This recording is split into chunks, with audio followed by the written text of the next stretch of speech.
Well, good evening and welcome to About the Valley. And we have to have someone turn down the TV here, monitor. It got turned up by someone.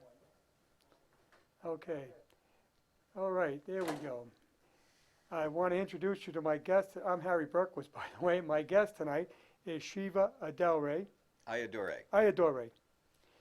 I'm terrible with names, No problem. Shiva. You did But a great job. Shiva is a Senate candidate for the U.S. Senate, which the election is up this November. We're going to elect a new senator, we hope. And he's a candidate, and you're an independent candidate.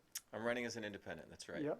So he doesn't have to worry about the primary in September. He just have to worry about getting elected in November.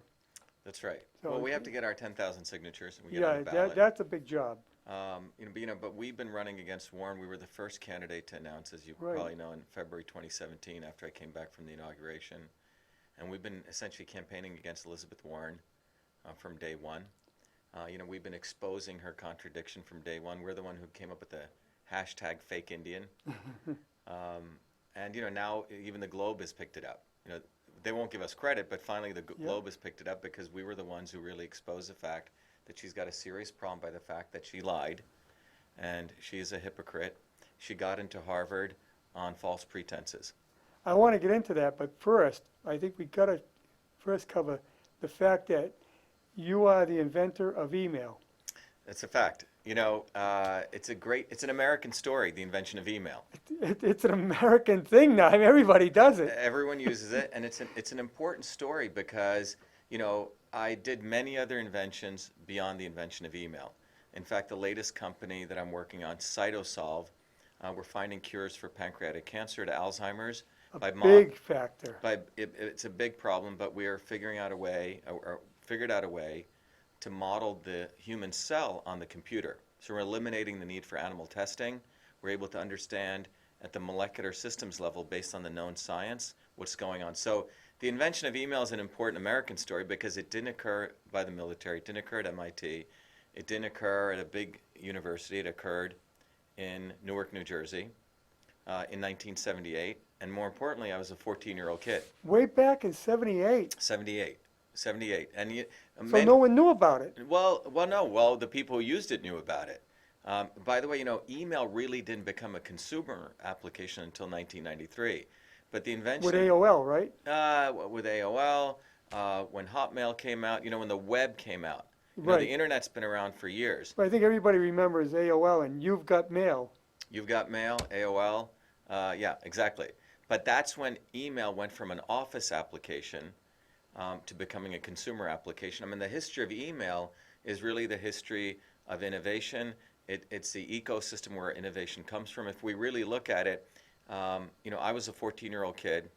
I was one of those kids who came from India when I was 7, legally immigrated here, my parents, and was very, very appreciative of what America had to offer. By the time I was 14, I'd finished up calculus, and I started working full-time because I had the opportunity to go to a special program at New York University as a 14-year-old kid. While I was in high school, I would commute 30 miles into the heart of Newark, New Jersey, and I was given a challenge by a great mentor who said, look, you may remember this. Many people over the age of 40 remember the old inter-office mail system. Remember a secretary? Yeah. She had a desktop. She had an inbox always on her desk, an outbox. She Right. had metal file folders underneath her desk. She had a trash can.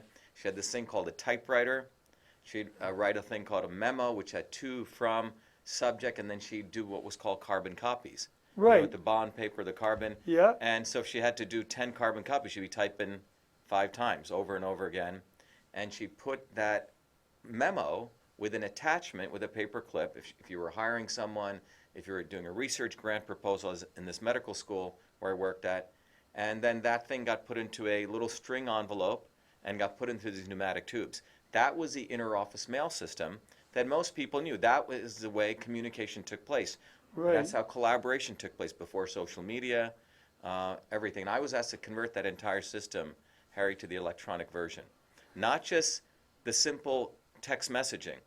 On those early computers, you could send these little, text messages. That's not what Right. I'm talking about. I'm talking about the whole system. I wrote 50,000 lines of email computer code and called it email.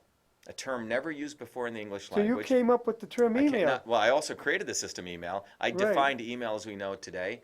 And I got accepted to MIT in 1981. This was in 78. And when I went to MIT, on the front page of MIT, they highlighted 3 students, and I was one of them. Now, remember, I was brought up to be a very good, humble Indian kid. I said, well, that's interesting. And I, in the fall of 81, I was elected student body freshman class How old president. were you when you went to MIT? I was 16, 17. 16, Wow. 17, yeah, I had just turned 17. And when I went to the president's house for Christmas dinner, he said, you know, it's unfortunate you can't patent software. You see, the politicians in Congress, still today, many of them do not know anything about technology. They thought software was sheet music, like you're writing something. Oh, And in so they thought it was copyrighted. copyrighted, exactly. So 1980, they had changed the Copyright Act of 76 to say you could copyright software. Now, I didn't know this. My parents weren't lawyers. They were Right. hardworking engineers and, workers. And so the president of MIT is the one who told me you should copyright it.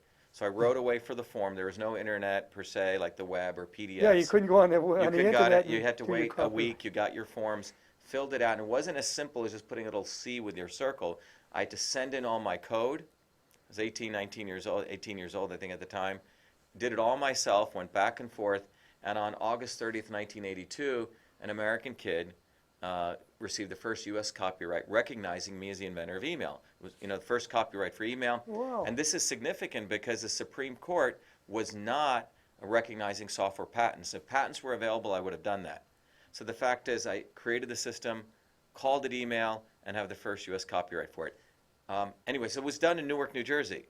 And I think the important part of it for everyone listening is all great innovations, many of the greatest innovations are not created by the military, are not created in big universities. They're, a young 14-year-old kid invented TV.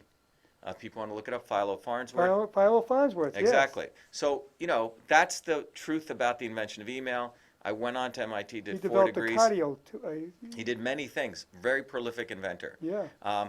When he came out, RCA really went after him, heard him Yeah. for nearly 19 years. He, I believe, died an alcoholic, and only recently is there a statue of him in Washington recognizing him as the inventor of TV. But, this is the reality is the big guys always try to crush the small guys. Tesla as well. Tesla, same thing. Yeah. Same thing. And Edison, who got credit for a lot of inventions, never invented any of them. Yeah. He had people working for him that did it. Right. Yeah. So But I'm amazed though about the email. I never realized that. But you never think about it. You use it all the time. But where did this come from? Where did it come from? People mix it with text messaging. It was only 5-6 years ago. I did many other things, made a lot of money inventing many other things, got 4 degrees from MIT, started 7 companies. It was only 4 or 5 years ago in 2011, my mom was dying of a horrible disease called pulmonary fibrosis. In a beautiful suitcase, an old Samsonite, she'd saved all the copyright notices, all the computer code, the Wow. tapes, and she You have a presented to me. copyright number on your. Everything. It's black and white. A 14-year-old kid invented email. There's no controversy except to the people who are either don't want to accept it, have a problem with a 14-year-old kid doing it, or there's other narratives. And the interesting But thing is, if the Copyright Office issued a copyright to it's you, black and white. there's no denying it. There's no denying when my mom. They're very particular about that. Very particular. My mom gave me the suitcase in 2011. I'd forgotten all about it. Time magazine came over. People want to Google it, check out the man who invented email. Time wrote a beautiful article called "The Man Who Invented Email." Wow. 3 months later, in February 2016, 2012, went into the Smithsonian. Washington Post reporter wrote a great article, and that's when people got very upset. Because during those 35 years, when I didn't promote myself, a defense contractor had rewritten the narrative that text messaging was email, when it isn't. No, it isn't. It's not email. No, it's completely different. And they completely confuse people. So anyway, people call me all sorts of horrible names, saying this curry-stained Indian should be beaten and hanged. The level of abuse, and if you see it, most of it came from the liberal media, who wants to supposedly help minorities like myself succeed. But when I succeeded, not under their bounded rules, it becomes shocking to them. They only want to help minorities who have no money. And They they want to control keep them. them on a leash. Yeah. and in a cage. Right. And like minorities and like illegal immigrants, they want to use them so they can be a voting bloc for them. And that's the exploitation that takes place in this country. That's absolutely wrong. Now, the problem with me was I wasn't willing to be a good Indian. I fought back, and they don't like that either. Well, the thing is, you came here, or your father came here first, contributed to the betterment of the country. Oh yeah, my parents were quite amazing people. We came from in India where we were considered untouchables or deplorables, low caste Indians. You won't find a lot of Indians like me here, and America is a great country. Right. And my dad and my mom both had to submit reference letters, college, their grades. They were basically the cream of the crop in India, and it was a merit-based immigration. They didn't actually have to come here. They came here for my sister and I, and so they added tremendous value to this country. My dad ended up becoming the director of manufacturing at what is now known as Colgate. He's a great chemical engineer. Colgate Palmolive. My mom, mathematician, computer scientist, worked in Newark also. So these were very, very hard-working people. And people realize it. India is very hot on education. You got that university, was in Bombay or somewhere in that area? IIT, yeah. So Indians are taught that your way out of poverty is through education. Right. And so people work very hard my dad originally grew up in Burma in World War II. Walked back to India. Oh. My mom grew up with nothing.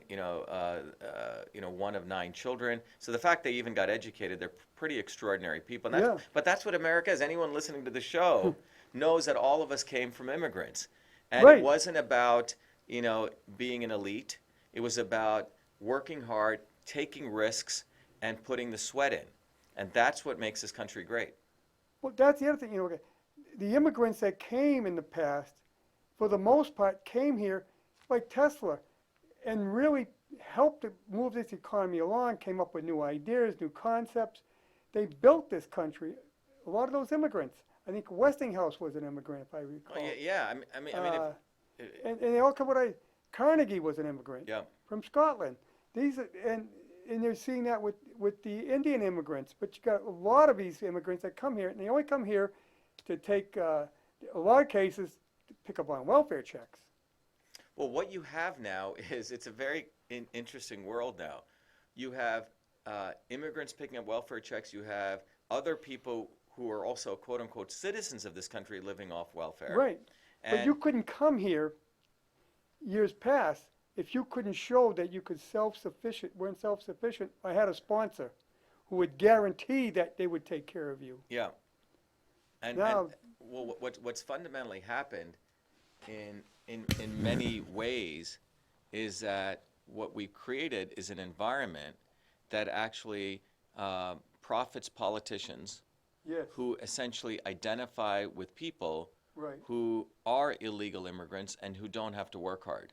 Yep. And there's a whole section of people who are doing that, and that's not a good thing for the long-term benefit of this country. But if you look at Massachusetts alone, the reason that people like Massachusetts, I would say probably the number one reason is innovation. 33,000 businesses came out of MIT. $2 trillion in annual support for the revenue. That means those 33 businesses generate $2 trillion in revenue, which is for the GDP. That's nearly Right. 10% of the GDP comes from these people who worked hard and created 33,000 innovative businesses. Now you contrast that to Massachusetts on the flip side, right? One of the worst infrastructures from the civil engineering report that came out, 3 times the national average in opioid addiction. And then you have the fact that it has the worst public integrity. So these career politicians, I don't know what they have to praise for themselves. Infrastructure problem. Because they can't fix anything. They don't innovate. Well, a big part of it is the fact that we have that prevailing wage in Massachusetts, and it costs you so much more per mile to pave. I think it's about 3 times as much. It's 3 times. The overhead factor is at the highest, I think, in the country. Yeah, it's the highest in the country. And, nothing against somebody making a decent wage, but you don't have to make more than a decent wage. Yeah, and I think there's a very big correlation, not only in Massachusetts. I mean, you could look at this in the United States and globally with corruption Right. and infrastructure. And Yeah. Massachusetts is on both of them. High corruption, public integrity report, one of the lowest in public integrity, and the worst infrastructure. So I would argue that we need people like myself, like you, and others who actually have created stuff, uh, you know, serving and then going back. The Right. founders of this country, if we look at it, were immigrants. They were blacksmiths, they were soldiers, they were farmers. Right. Washington was a surveyor, as you know. He served, and then he went back for many years on his farm as a business person and worked. So I think it's really important for people to understand that it's really the power of you and I that moves this country forward. Well, you know, we're here in the Blackstone Valley, which is now a national park, National Historic Park. And the reason that came about was a guy named Samuel Slater came here and started a cotton mill where he processed cotton into fiber. And it couldn't be done anywhere in the world except Great Britain because they held all the patents and they held all the knowledge and wouldn't let it out. But he came over here with it in his mind. He knew how to do it. So they couldn't see him taking any plans out because the plans were in his head. Came here, built the mill, and it sparked the industrialization of America, right along the Blackstone Yeah, River. I mean, what Slater did, and then he went on with Lowell, right? Yeah, then He was very closely Lowell came up with the concept of an industrial park. Yeah. And what they did is they brought the farm girls in, housed them, fed them, had matrons that keep an eye on them, and paid them. And they lived in that complex that was called Lowell. Yeah. And I mean, if you look at his story and you look at the story that when you create something using your own mind, you manifest it, and then you have to create all these other things. That's Right. what creates a country. And my view is it's a great service. First of all, it's a great gift to be able to do that in a country that allows you to do that. Then Right. to be able to serve that country and then go back. Yes. So part of what we've been looking at is innovating a new way. This government is supposed to be a government for the people, by the people. But what Right. it's really become is a government for the establishment, by the establishment. And it's a government system for the establishment, by the establishment. It's a healthcare system for the establishment, by the establishment. And it's an economy for the establishment, by the establishment. And it's walled off for them. And we're on the outside.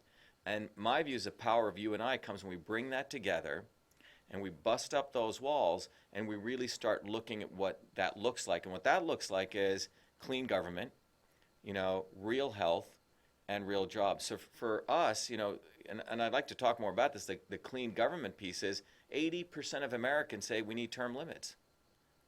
Well, Nearly every American believes in voter IDs. And then finally, the concept of you have to have campaigns finance limits. These three things are what I'm going to fight hard for creating clean term government. limits, I tend to agree we already have it. It's called an election. It's just that the people got to wise up and vote the incumbents out of there if they're not doing their job, or if they're not doing what they should be doing. Well, the interesting thing is, I'm an outsider to all this, right? What I see happening is in every, when I look at anything, I'm an engineer, right? Right. I look at nature as the most amazing engineer. Nature's already figured out all the laws, It has, you have 10 trillion cells in your body. You don't have one cell, which means it believes in decentralization. It believes intelligence is everywhere. Nature has things that begin and they end. Nothing Right. survives forever, right? So it itself imposes term limits. And my view is that what I see happening is so much collusion and cliques get created. And it starts at the local level. You have a local state rep, you have a local senator, and these guys are building all their political capital. And they reuse it. My view is that term limits mean that you have 2 terms in any position, and you're done. Federal, local, anything. You serve, and you should finish up. You should be honored that you were able to serve. Well, you take the presidency, for example. It was 2 terms up until Roosevelt, That's right. and he'd still be president if he lived, because he would just keep running. Right.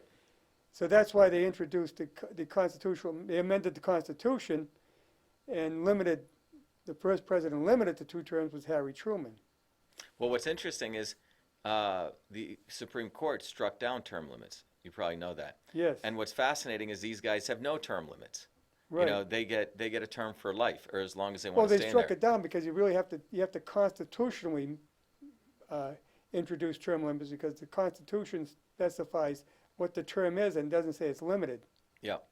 Because back in those days, when the country began, most of them wouldn't stay there that long. That was never their idea.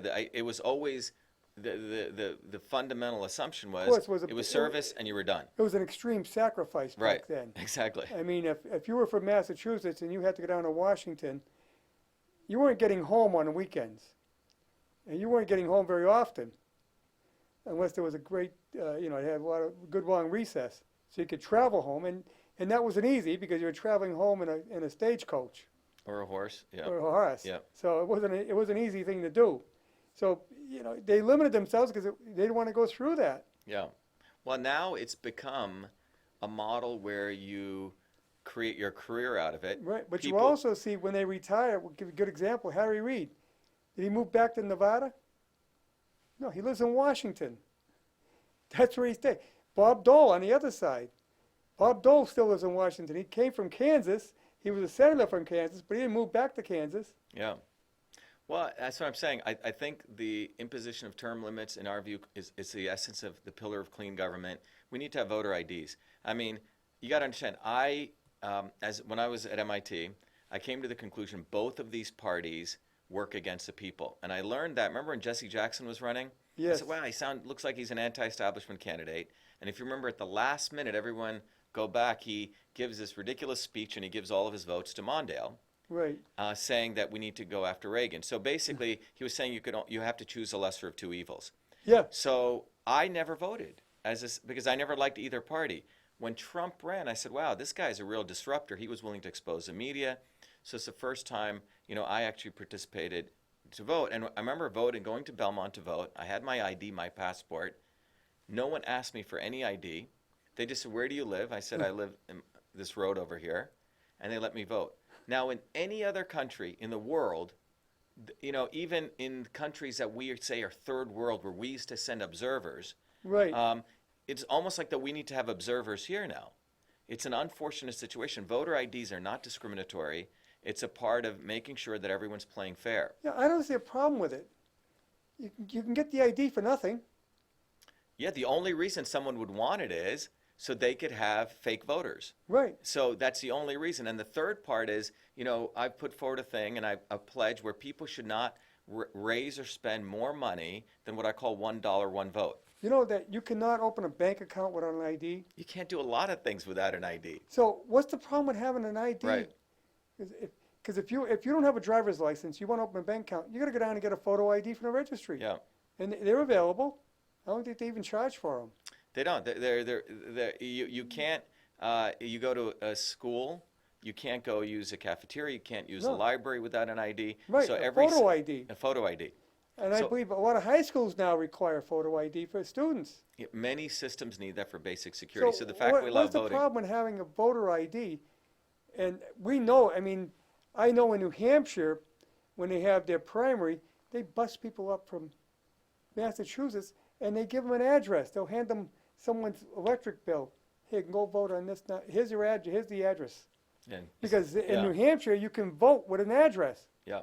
But Same day registration. that's why. But I'm saying the career politicians and their consultants and all the people that do this, they've become so good at doing this. Right. So an outsider coming in, an inventor scientist like myself versus a career politician or lawyer lobbyist who actually believes the game is fair, it's not fair to everyday people who are looking to participate in governance. So the third part, Harry, of our clean government thing is that I call it $1 one vote. It's not about buying votes, but it says, let's look at the total number of registered voters. Like in Massachusetts, around 4.3 million. $1.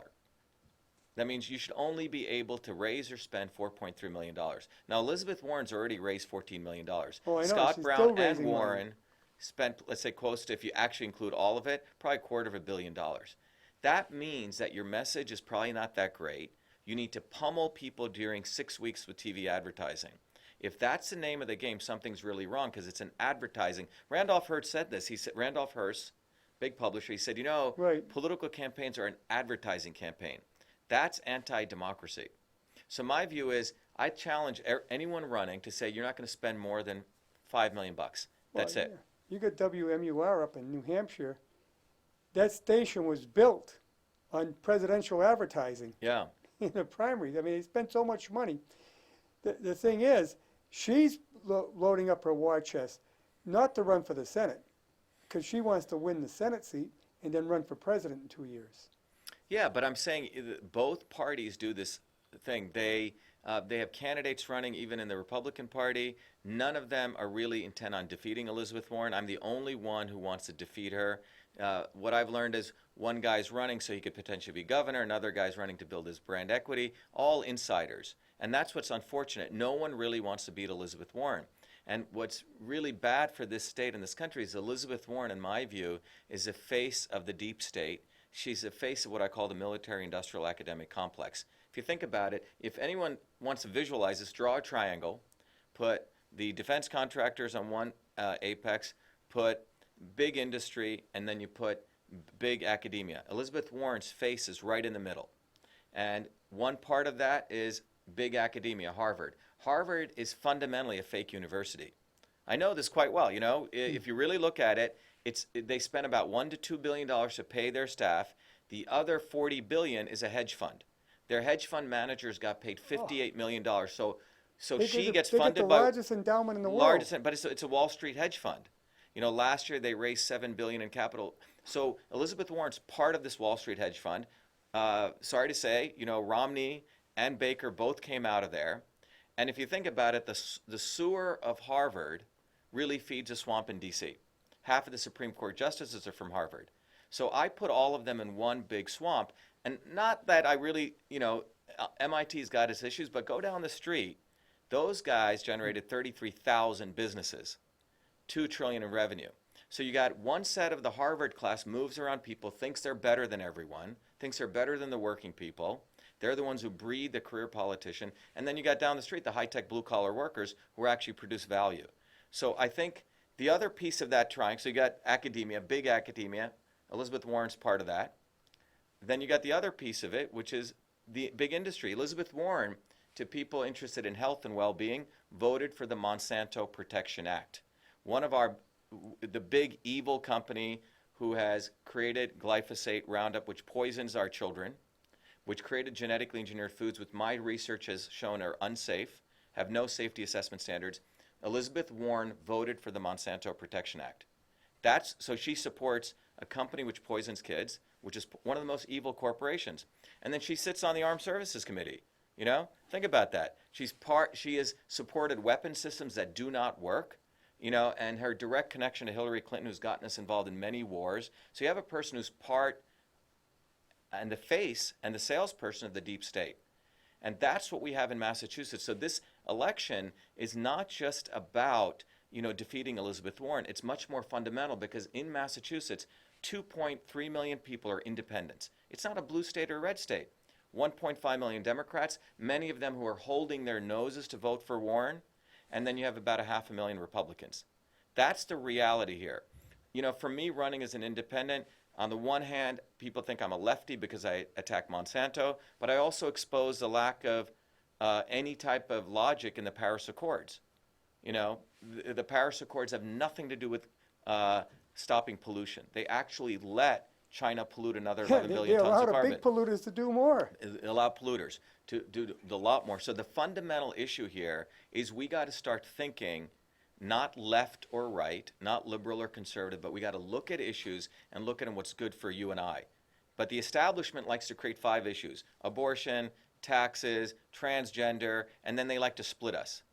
Right. And the reality is that's why I think we need everyday people like myself, real business people, real people who created stuff, participating, treating this as an honor, not as career politicians who do their, you know, whatever, you know, their insider trading, and then go back to work, have a job. We'll get into you a little bit. What do you do right now? Well, I'm running this campaign full time, you know? Really? Yeah. But I also have I created a really great company. It came out of my own invention called Cytosolve. I'm the chairman of that. And we have another educational company called Systems Health, where, I'm very much So you're into. able to subsist on the fact that you have a company and, Well, yeah, I mean, look, Harry, everything I have has come from an idea that I Right. came up with, created it, then had to take that idea, bring other people, go out there and work my butt off and make money and then give jobs to other people. yeah, That's what America is. That's what Americans are. Americans are not supposed to be career politicians who move money around and that's all they do for a living. That's un-American. I would say let's take all those people who do that kind of work, who live off welfare, and let's make them illegal citizens. right. Let's take, there are a lot of, this may seem counterintuitive. There are some quote unquote illegal citizens who actually work pretty hard. I would Right. say let's take all these people on welfare and say, you know what, either you can get off welfare or we're going to take these illegal citizens and we're going to give them Well, if citizenship. you're able-bodied, you should work. I mean, and now Yeah, there's jobs well, around. academia, by the way, is the biggest welfare system. Think about it. The academics get government grants. Harvard gets government grants. They take donor money, sell Well, professorships. they're paying Elizabeth Warren They're paying her $350,000 for what? for one course. Yeah. So What's it, teach an hour a week or something? teach an hour a week. But you'll never see any of the politicians attack any of these elites from Harvard because they're all part of it. Mitt Romney, everyone talks about the opioid addiction. We think it's a border issue. Come on, let's be really honest. Those are people just parroting stuff. The reality is the opioid addiction is due to big pharma and the fact that it is profitable to keep people on opioids. Methadone clinics are making people a lot of money. Mitt Romney started a company, aggregated methadone clinics, put in about $718 million, and then flipped it for $1.3 billion. So politicians make money from addiction. They don't want to solve it. I met an amazing doctor who actually had a solution, was curing people in the home, and he got thrown in jail in Massachusetts. He helped 250,000 patients over 25 years, and he actually helped these patients where he said, look, the rehab doesn't work, the methadone doesn't work, you have to go in the homes, give a holistic program of behavioral changes. He was curing people, and he got shut down. So the reality is the swamp economy, as I like to call it, So he was doing it. he was doing it and helping holistic people. medicine. He was doing holistic medicine, but giving people, because the reality is the opioid addiction issue is when an addict gets up in the morning, you and I think about I'm going to make coffee and breakfast. Right, The they're thinking about behavioral it. issue is they want to go get their fix. Right. So his issue is if you take people out of the home and you bring them back into the home, it's 98% recidivism. What we really need to do, is he figured out, is detox people in the home environment, get the family involved, change their lifestyle. That's what changes it. But no one wants to address it. They rather take the people from Yeah, so opioids, move them to methadone. What he's saying is that it's not just physical, it's mental. It's mind-body connection. Right. I came from, when I was growing up in India, my grandmother was a poor farmer. She worked 16 hours a day in the fields, but she was a village healer. She learned traditional systems, Indian medicine. She used herbs, different types of yoga and meditation. This is not woo-woo medicine anymore. 36 million Americans practice yoga. Our real Well, health, they find a lot of these, you would call old country They cures work. very well. They work very well. Big pharma is a disease, and we need different cures. So, one of my companies, Cytosolve, we're literally able to predict what's going on, what works, what doesn't, using the computer. You don't have to kill animals. And the other piece of my company is we're re-educating doctors. That's called systems health. So, that's what my PhD's in this field. So you're looking at someone who actually knows how to solve the health problem. I don't need consultants. And the fundamental way to solve health, we've talked about clean government. Again, 3 points here. One is it's real food is real medicine, period. Right. Everyone has known this for years, even in this country. Second thing is we got to lower the cost of healthcare. And the way you lower the cost, we get rid of middlemen. A lot of people don't know there's a group called the GPOs. These guys are 3 monopolies who control the supply chain of drugs from the manufacturer to the doctor to the pharmacy. They fundamentally are highly corrupt. They get kickbacks. Very little is known to the everyday person. A $2 generic drug, they're able to crank it up to $32,000. And that's what we need to go after fiercely. And the third part of the real health model is we need to allow direct pay. We don't need insurance companies. When you really look at it, what we really need to go to is crisis insurance and direct pay. In the old days, You paid 15, 20 bucks, you had your local doctor. Because of Obamacare and Romney Care, we have now lost nearly 200,000 family practitioners. My sister went to Harvard Medical School. She goes, Shiva, it's hard for me to practice. She's a family practitioner. She's left medicine because the amount of regulations. So what the politicians have done is they've actually created centralized government. So they've told us that, you need better health care, but they've Sovietized health care. Well, So you're finding, big insurance, they created big hospitals and big doctors, not the local doctor. Healing occurs in the one-on-one, you as a doctor looking at me, looking at my face and understanding who I am. doctors aren't going into private practice because it's so expensive. It's you come out of 4 years of undergraduate. Right. You got 40, 50, 100,000 in loans. Then you go to medical school, another 100,000. Yep. Then so you're coming out with nearly, let's say, 500,000 in loans. Right. So you are incented to go join a big hospital. Right. So Obamacare and Romney Care, the insurance companies have destroyed medicine. So you got to go back to food, real food. We got to get rid of companies like Monsanto.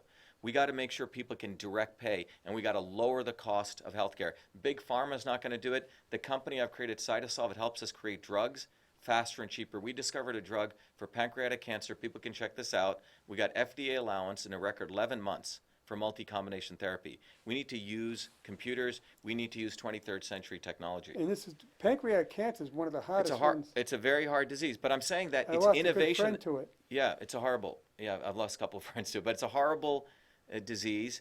Alzheimer's, we're working on Alzheimer's right now. We've mapped out all the molecular pathways. But That's almost becoming epidemic. Alzheimer's is going to be $1 trillion problem for this country. Yeah, because you get aging boomers like myself. Aging boomers, and the issue is politicians do not know how to solve any of these problems. They will create situations so they can stay in power, and the pharma companies, the Monsantos of the world survive. Well, we're tending to warehouse Alzheimer patients. We stick them in a nursing home and let someone care for them. Yeah. We don't, by the way, you don't have enough people to care for people anymore. No, So we don't fewer have enough people going into healthcare. Right. Yeah. And so when I look at this, the real opportunity in health is food, believe it or not. The internet. Well, I believe you are what you eat. You are what you eat. The high-tech internet industry, it's around $400 billion. Guess how big the food industry is? 4.7 trillion. Oh, yeah. And if you start an organic farm today, you're going to make 30% year-over-year profit. 80% of Americans want organic food. Well, it's big. That's why the success of Whole Foods. Success of Whole Foods, success of local farmers. So part of our economic program, we have a very clear program that we want to fight for the citizens of this country in Massachusetts is local trade, no tax. Right. Here's the issue. You're a local farmer. Your local restaurant should be incented to buy from you, not get it from Cisco, all the garbage, the GMO garbage food that's been sitting around. They should be incented to get food from you. Thriving economy really goes back. That's the third part of our thing is we really need to support VOTEC jobs. We have, for every 17 skilled job openings in Massachusetts, only one person is skilled. So what are we doing here? We're not producing enough skilled labor. Well, we don't have enough schools for it. I mean, we have Blackstone Valley Tech here in the We need like 3 of those schools in every inner city. It's jammed. They can't. Yeah. They have to turn students away. Because when I went to school, a VOTEC school was where the kids that didn't do well academically went. It's all right. It's the other way around now. You can't get in there unless you're doing academically well, because so many kids want to get into it. Well, a lot of rich, dumb kids go to Harvard. 30% of Harvard's admissions are legacy admissions because their mama and papa donated, or someone made a phone call for them. And we're graduating kids now who have no skills. Well, what do you get with a liberal education? I mean, what is that? Well, you get indoctrinated. You major in English grammar. Unless you're going to be a teacher, what's it going to get you? Yeah. By the way, Charlie Baker got his BS degree in English. Just to point it. But the point is, these guys have no skills. So because they have no skills, what they learn with that kind of degree is how to manipulate people, how to think they're better, entitlement. And so if you really look at the educational model, what it's become is not, and the banks have been behind this by giving predatory student loans. So if, as a business... Well, that's the government. It's a government. What they're doing is they're incenting a very, very wrong a I've non-market. always said tuitions are as high as they are because the government will give as many loans as they want. Exactly. But think about the way they do the loans, Harry. This is how it works. If you started a business and you said, I'm a bank, local bank or bank, and you asked me for a loan, I'd say, okay, give me your pro forma, give me your projection for 3 years. I want to see your are you really in a business that's going to thrive, right? Then I'd say yes or no. Now a student comes and he says, I'm going to be studying the anthropology of aardvarks, right? They don't even care what you're They studying. don't care, but I'm saying, so they're giving these kids loans and they can't go bankrupt. Yep. These are predatory loans that they're doing. Well, what they're doing is they're giving kids loans because they're backed up by the federal government. Right. So they have nothing to lose. Exactly. Just pick up the interest. Right, so you and I pay But for during that. the Obama years, you had to do your loan through Fannie Mae Yeah, because he wanted to fund them back. yeah. Trump has since changed that, so now you can get private, which you can get a better rate. But my thing is though, if you didn't give out the student loans like candy, then the universities would have to compete for Exactly. students, and they would drop their prices because you'd have to drop your price to get people in. Right. Yeah, exactly. That's the right solution because right now what happens is there's no business that runs like this. This is like they get a stream of customers for free, Right. and they can keep increasing their prices. This is so part of when you really look at it in Massachusetts is that we're supposed to be the mecca of education.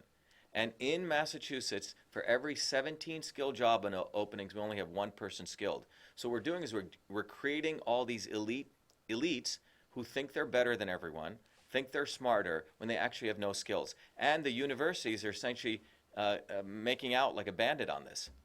Right.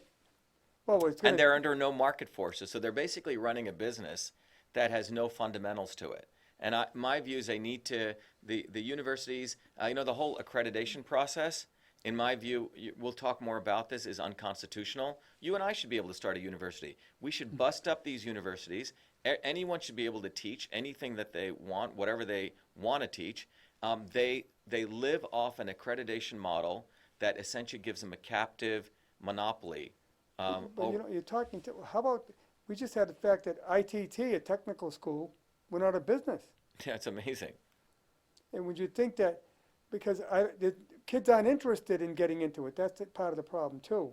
Well, what's happened is when you create an environment, what we've done with illegal immigration, when you create an environment that the skilled labor thing is put down, the American worker value has been diminished.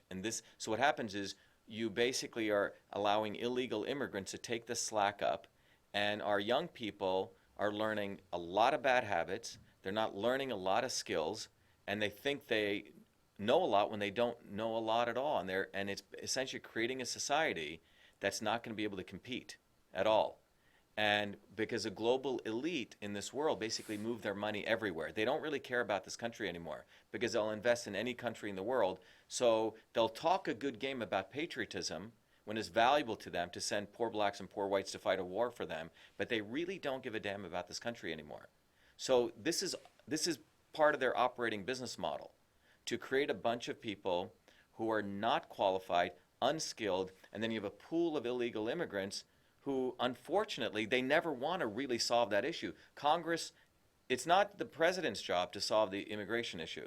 No, It's Congress's job. Congress has to. Yeah, his job is enforcement, which people forget because they're not studying But there again, civics anymore. the laws on the books now are sufficient. Yeah, if- if we just enforce them. If we'd enforce them. Right, But here again, you have to build a wall to partly enforce it. yeah, So let's give them the funding. You have to have enough border police to enforce it. I mean, Congress has to supply the cash to do it too. yeah. I think, And it's not just, and the leak is not just at coming across the border by land. People fly in here. yeah.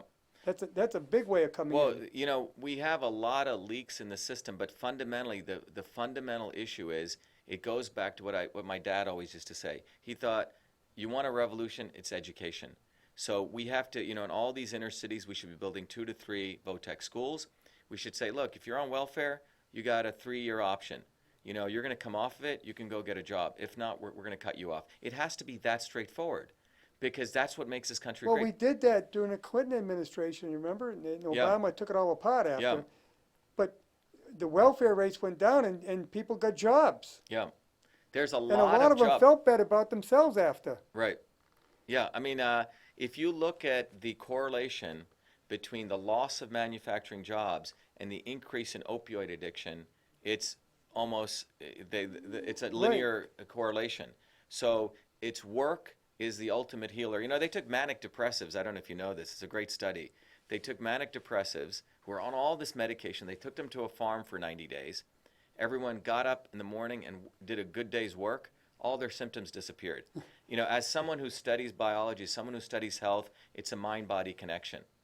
It's what we put into our bodies is what we do. Getting up and doing an honest day's job really affects your whole body and and who you are. I believe you need to have a reason to get up in the morning. Yeah. And that keeps you going. I still work. I'm going to be 70 years old. It's great. I don't want to stop working. Yeah. I'm hoping I don't have to. Yeah. Sometimes you get to a point where, because of your health, you have no choice. But Yeah. I don't want to be there. I want to be working. Yeah. I think if you fundamentally look at where, you know, what you know, I want to have the opportunity to serve people, it's really about the power of you and I. Right. And that's what it really comes from. And I think most people want to play by the rules. Most people want to do the right thing. But when you start creating a culture that you change the rules, and it's about creating this big, you know, centralized, siloed thing. We know better, you don't. Right. And that's what these politicians do. They know better, and everyone else is stupid. But the reality is, I actually believe you know better. You know, Elizabeth Warren thinks she knows better. And that entire liberal elite, when I say... She comes across like your mother scolding you. Yeah, because what the reality is, you're talking about someone who's absolutely fake. Yep. She's never actually ever had to create something. I She think got into, you know, Harvard by lying. You know, she's a fake fighter, a fake Indian. That's why I keep saying only a real Indian can defeat the fake Indian, because you really have someone who's fake Well, on I think we have so to many levels. let the audience know that Sure. you're the guy that sent her the DNA kit. Yeah, so I mean, you know, I sent her, I think in March, or right after I started my campaign. You know, I'm a biologist. I said, okay, this is very simple. I sent her a DNA test kit. Everyone talked about it. Yep. I actually sent it to her, and she returned it. Oh, And she when returned it to you? Yeah, when she returned it, I put it up on my tweet. I had the pictures of the return, Yeah. and went viral on the internet. Fox News had me on. Jesse Waters had me on. Stuart Varney had me on. And remember, all the political experts were saying, oh, you know, Scott Brown did it. It didn't work for him. You shouldn't do it. I said, it doesn't have to do with whether it works or not. The Right. reality is this woman's a liar, right? Take the And test. Take the test. And that's been one of our hashtags, take the Because test. that test will actually tell you if you're 1/100th of a... By the way, on my 6th chromosome, I actually have Native American genes and Indian genes. So I'm actually an Indian to the power of 2. Whoa. So when I say a How real do you think Indian, that came about? well, you have to understand, India is actually a melting pot. Right. Oh, So India's Tibeto-Burmese genes up in the northwest. Yep. Those are the people that came over the Bering Strait, called the Yakuts. oh, so that's the gene we're talking about. Yeah. So that's so you know. So the reality, this is very easy for Yeah. her to confirm this. She's taken away a minority's position by what she did, and by the fact is the other fact is Harvard's in collusion with this, because they used They this. accepted it. So it's not just her. You Right, know, they and the accepted fact is, we should call her out on this. This is Well, not a simple Most issue. places, if you lie on your employment application, Well, you're fired right on the terminated. spot. Yeah. Yeah. When they find out, even if it's a year later, they'll terminate you for Right. lying. Right. My opposition, by the way, the guys they said, oh, we're not going to bring this issue up. And after I brought it up, now they bring it up. You see, so these guys are opportunists. The issue is you have to go by principles. This woman is lied. She got into Harvard lying, and she continues to lie. She talks about she's for the small guy. She supported Dodd-Frank, which destroyed 1,200 community banks. Oh, I right? know. She supports Obamacare, which is Destroyed the economy as well. Exactly. You know, my bank where I bank at is Belmont Savings, you know? Yep. And you talk to the local banker there, Hal Tobin, you say, Shiva, talk to the ABA. How much the regulations have destroyed community banks. They actually, remember they said back when the crash came, these big banks are too big to fail. Well, what that Dodd-Frank did is make more banks too big to fail. Exactly. But what? So this is the way the politicians work. They'll find something that's supposedly bad for us, right? Because they know better. Right. But what they'll do is they'll impose a regulation saying we're going after the big bad big guys. But for them, it's 0.1% of their P&L. But Right. for the small guys, it's like 10% of their P&L.